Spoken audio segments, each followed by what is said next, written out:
Ja vieläpä kaksin kappaleen, sillä seurassani ovat Formula 1 maailmanmestari Kimi Räikkönen ja keihäänheiton valtias Tero Pitkämäki. Kysymys ensin molemmille. Olette tottuneet Parrasvaloissa esiintymään ja erilaisissa juhlatilaisuuksissa.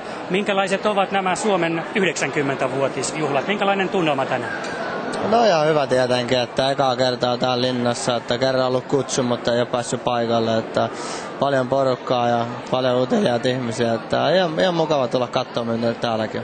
Se on mukava kuulla, entä sitten sieltä? No oikein hienot juhlat on ollut, että on ollut suuri kunnia saada kutsu tänne ja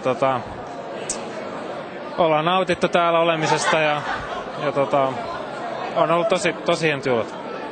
Te molemmat menestytte maailmalla, edustatte tietysti Suomea urheiluareenoilla. Kuinka usein se Suomi siellä on mielessä, kun vaikkapa formula-auton ohjaimiin istahtaa?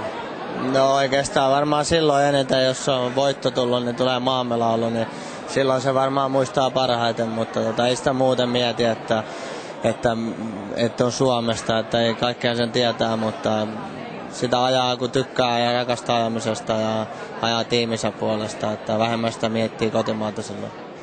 Miten se on siellä keihäspaikalla tuon Suomi-asian suhteen? Kyllä se hieno hetki on silloin, kun se kansallislaulu tulee sieltä, että se on se paras hetki ja siihen aina joka kausi tähtää, että se kansallislaulu sieltä tulisi. Nyt on tietysti juhlan hetki, mutta en malta olla kysymättä kummaltakin, että mitä sinne urheilusektorille kuuluu. Ferraria on taas testattu. Miltä se tuntui palata auton rattiin?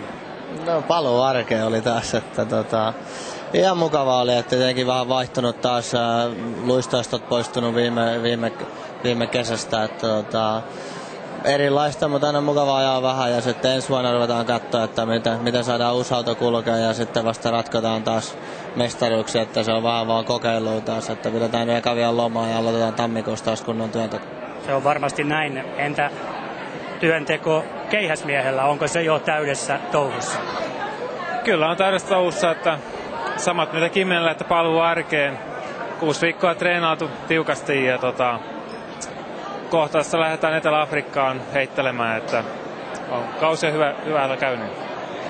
Kaasujalka on painava, sen me tiedämme, mutta miten tuo tanssijalka? Aiotteko viedä puolisonne tänään lattialle? Taitaa jäädä väliin multa kyllä, että ehkä joku muu sitten tanssittelee. Sama kysymys sinne. No kyllä me yhden tanssin taidaan vetää. En ole mikään parkettien partaveitsi, mutta kyllä me tonne menen. Jäämme mielenkiintoilla odottamaan. Oikein paljon kiitoksia molemmille ja mukavaa illan jatkoa.